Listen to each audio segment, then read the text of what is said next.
All right. Hello, everyone. And thank you for tuning in for another Authors Impact Hub podcast. I am your host, Juanita Woodson, founder of the Authors Impact Hub.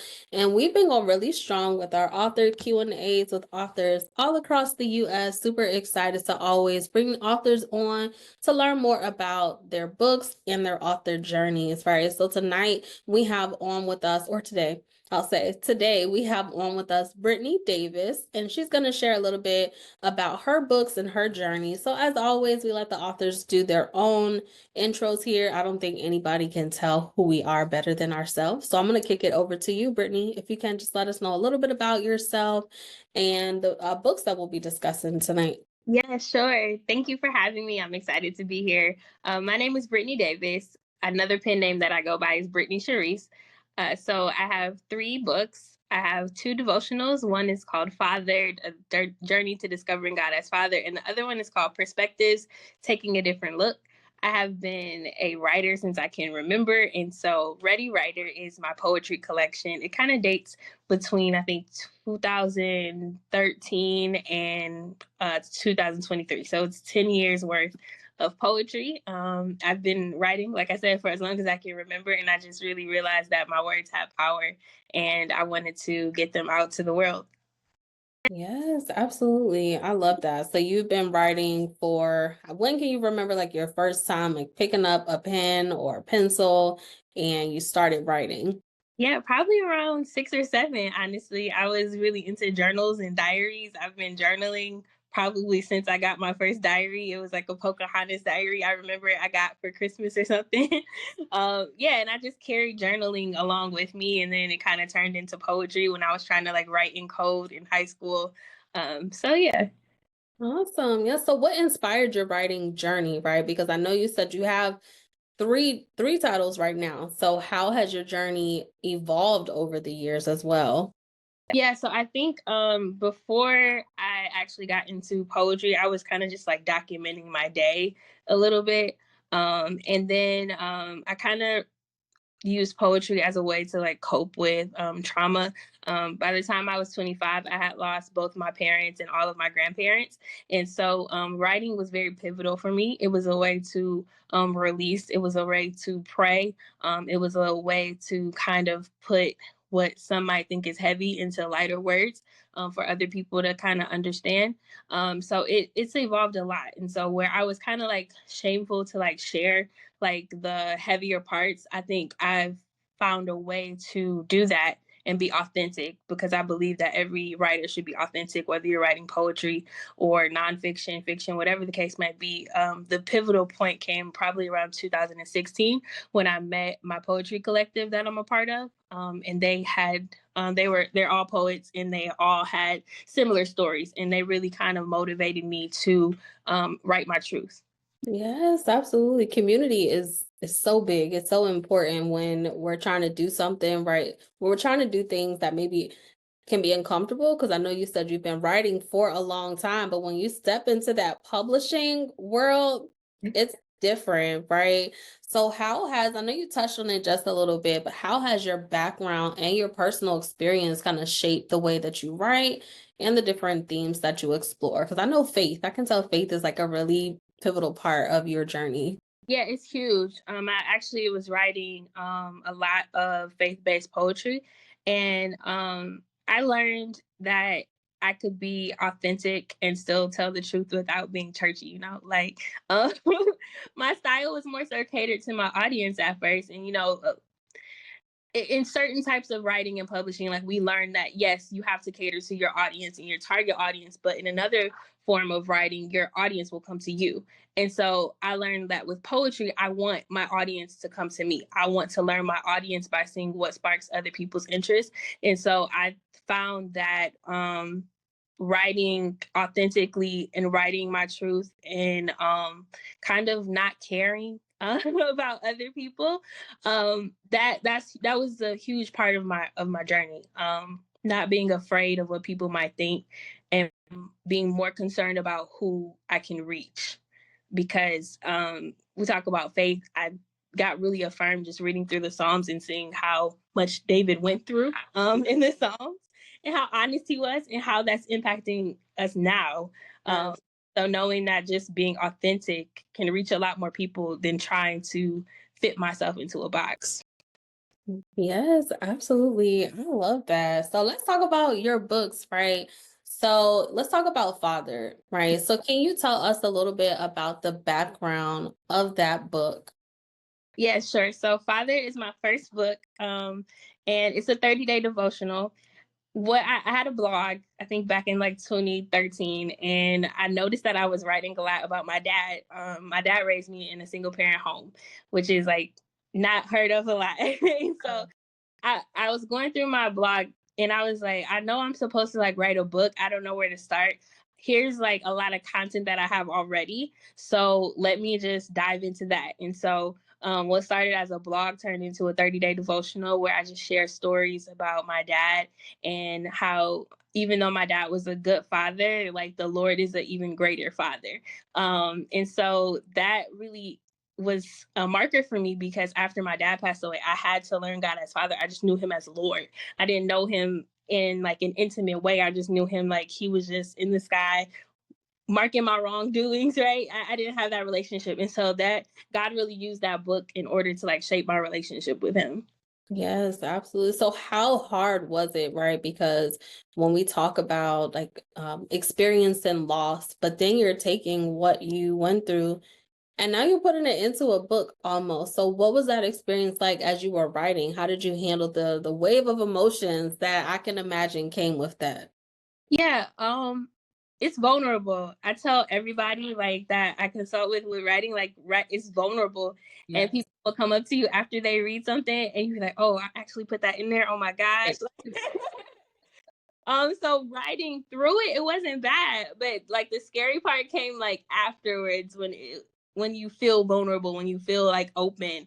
But yeah, I think that I had already processed through a lot of those stories. So they actually brought me joy when I was writing, right? Because I was able to reflect and it put me kind of like in a really like thankful and grateful place that I was able to experience those moments and that I can continue to experience them with God. Yes, absolutely. It just takes me back and reminds me he's the father to the fatherless, right? So you were able to experience that and then be able to share that because there are like a lot of people who walk this earth, right?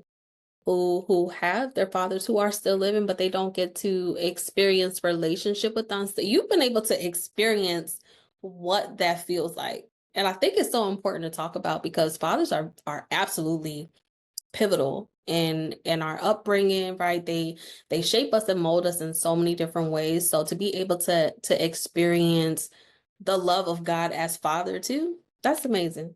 Yes. Yeah. Yes. So what impact do you then hope readers will take from reading Fathered?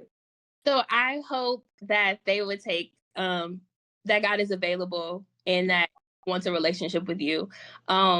There was one person who was reading who said this kind of made me feel like I missed out on something. Um, Mm. Honest, like we get those reviews and that's okay. But there is another person who did not experience having a father, and they told me that it was impactful. And so I hope that people know that God is open um, Yeah. for a relationship. He's open to like healing you. He's open to being there in difficult times. And he's not just somebody that's marking your wrongdoings. Like he actually like loves you. Yes, absolutely. And I think that's so important to understand, right? Because a lot of times when we think about like and we talk about Christianity, right? Because I'm my faith is what it is. That I love Jesus, right? So this is where I am with it. But when we think about it and we think about the way that sometimes people can be judgmental and it can make you think that he is just the person that's up there just marking your wrongdoings. And it's just totally not like that. Yeah. Yeah, it's definitely so far from that. So then let's dive into perspectives, right? So the perspectives that come after father. Yeah. So it was fathered and then Ready Writer. But you had like the perfect segue into perspectives. So Okay, okay. Because when I thought about perspectives, I was like, oh, I just can see like you're getting a different perspective of the relationship with him. So let's talk about that. Yeah, so I think 2024 I went through this whole like unlearning journey where I was unlearning like those things that you were saying, like the perspectives of people. Like I would be scrolling like Instagram and Facebook, like, Lord, is that really what you mean? Like, and it's in your word, like, is that really your tone? Like, is this really what you're saying? And so like I would go and study those things, and then I would have this temptation to like post and like, no, this is what it really means. And the Lord just kind of kept saying, like, put it in a book, put it in a book, put it in a book. And so Perspectives is another 30-day devotional. It's called Taking a Different Look. And it's really looking at those popular sayings and things like that that people say that aren't really correct, that are pushing people away. And so that was pivotal in my journey, just unlearning a lot of like religion, a lot of tradition that is not even like God's intention for us, right? So that's where perspectives came from. Yes, I love that. And so I did just want to ask, right? So for someone who may be kind of new to studying the word of God, right? What's like one tip that you can share if they see something on Facebook and they're just like, man, I was starting to get close, but I don't know. I don't know if maybe he will receive me as I am. What's a tip that you can give them to go and study for themselves? Yeah, I would say I use Bible Hub. Bible Hub has so many different like sections. They have a tab called Lexicon, and what Lexicon does is it gives you the original text, like the Greek and the Hebrew text, and it gives you the definition of those. And so when you hear things that are like scary, I would say like go and study the word that's like impacting you.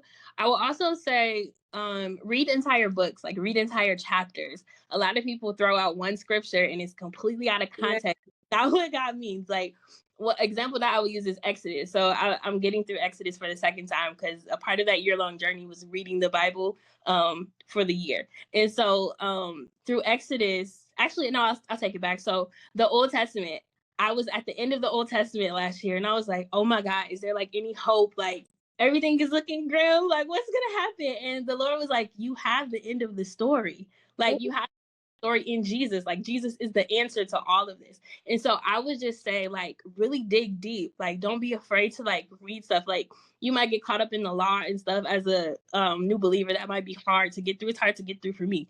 But just read entire passages, entire chapters and sections and stories. And I think that you'll get that correct context so that you're not like feeling like you have to be distant from God. Yeah, absolutely. Oh, that's good. I love that. Absolutely. So then let's talk about your poetry, right? So Ready Writer. So what was I mean, you kind of mentioned it a little bit in the earlier, but we can backtrack a little bit here. So what was the concept behind Ready Writer, your poetry book? Yeah, so I had gotten encouragement from a friend. Like she was telling me that I reminded her of a very famous poet that I like look up to. And then a couple months later, someone called me and was like, have you ever thought about doing a poetry book? And then literally 5 minutes later, somebody called me and said the exact same thing to me. Have you ever thought about doing a poetry book? And I didn't realize that I had a draft. You know, like as writers, you have written stuff Yes. tabs and notebook, notes on your phone, read documents. And so I had already had the title Ready Writer like written down and like just like the outline. And so I just decided just to set up this book like I was on stage.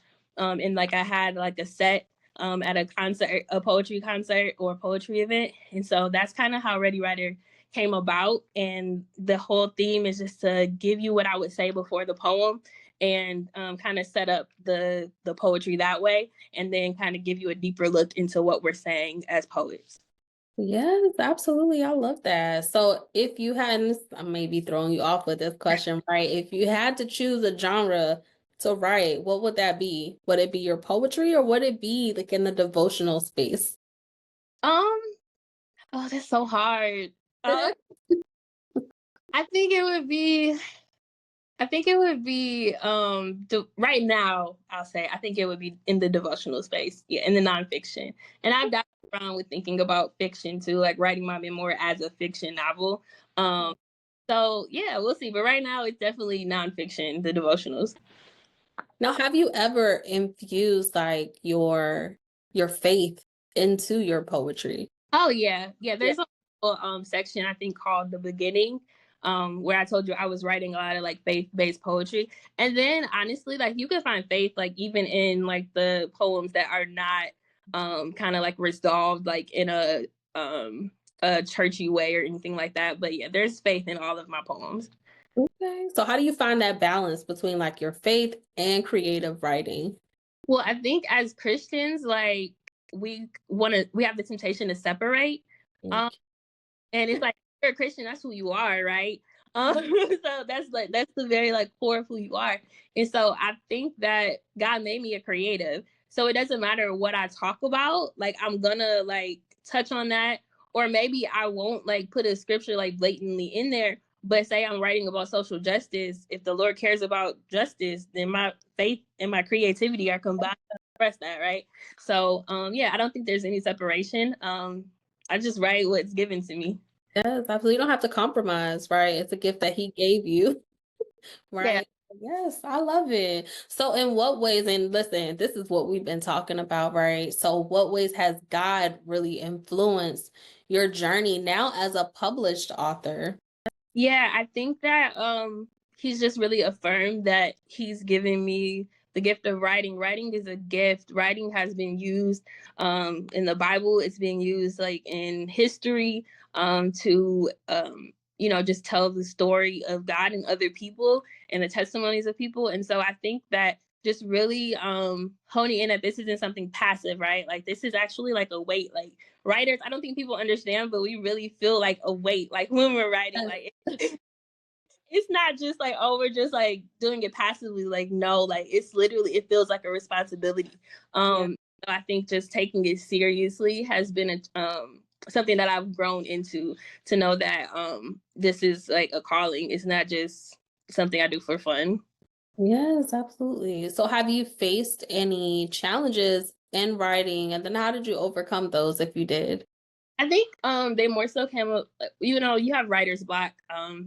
And so then you kind of, well, I've gotten discouraged sometimes like when it comes to poetry. So poetry is not my favorite right now. I can like make it lucrative, like and things like that. I can get on any stages and things.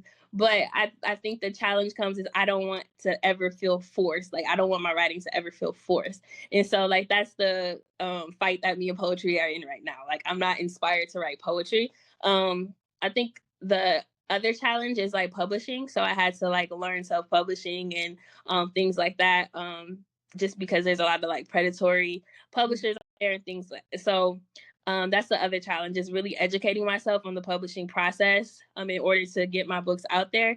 And then, fighting with the flow of writing. It just comes and goes. Yes, I love it. So then what advice then would you give to somebody who's like, I'm thinking about like taking this next step and writing my book? What advice would you give to them? I would say I always tell people to set a realistic goal so you're not overwhelmed, right? And so if you're writing a novel, it's like just try to write 2 pages a day. As long as you touch your book or your Yeah. project every single day, like you'll see progress and you'll start motivating yourself and you'll end up writing more than that 2 pages a day. Don't focus on like word count or how much you have. Just really focus on content. I always say do not try to edit while you're writing, because then you'll just end up in a whirlwind. Absolutely. And it's so funny because I had another author who said the same thing. It took him years to finish his book because he was literally trying to edit it while he was writing. So that's definitely a gem drop right Yeah. there. Do not try to edit while you're going through the writing process. Yes. So the journey in publishing, it definitely can have its highs and its lows. So what's been like one of the most impactful, memorable moments from your author journey so far? I think actually like learning how to publish myself and then having it in my hands, like, oh my God, I actually like did this from start to finish. Cause I was the person like, I'm just gonna pay somebody to do it. And then I got a situation where I didn't feel like I could trust, like with my poetry book, that's my baby. I didn't feel like I could trust anybody with it. And so I was like, I have to figure out how to do this myself. And so the win was me like doing everything cover to cover, inside, interior, and having it in my hands. So that was the biggest, I think, win for me. Yes, absolutely. Absolutely. So then what's next for you, right? So we have 3 books already done. What's next for you as an author and a poet? Yeah, so I think what's next is I'm working on a fourth book, actually a couple books, but my focus is on a book that just kind of goes through the grieving process and the grieving journey. Just telling kind of like my story, not a full memoir yet, but yeah, just working on that. And then as a poet, hopefully I fall in love again and find my spark. But yeah, I'm always open to like doing events. Like I said, I'm a part of a poetry collection, so we're just waiting on the right time just to relaunch. Okay, awesome. And then how can we connect with you and find your books? So you can find my books on readywriterbooks.com, and then I'm also on Instagram at Brittney Sharice. Okay, awesome. Listen, this has been amazing. I always enjoy having authors come on and share about their journeys, right? So, of course, we just always have to end it with this one last question, and that is what impact do you want your books and your author brand to leave on the world? I want my books and my brand to let people know that they can tell their stories too. It doesn't matter how old you are. We need your words. We need your voice. And if you're called to write, it's for a particular reason and it's for particular people that need to hear what you have to say. Yes, absolutely. So listen, make sure you go and connect with Brittany on Instagram and then also go to her website and order her book. So she has 2 devotionals, right? So you could start at the beginning of March. You could start at the beginning of a new month. That's always a great time for me to start reflecting with a new devotional. So I absolutely love that. And then you want to make sure, of course, stay tuned for the Authors Impact Hub, the amazing events that we have going on. Like, subscribe, share, leave a review, right? So then share this also with someone who needs to hear her encouraging words and want to learn a little bit more about how to not compromise your faith in your writing. Okay, until next time, take care.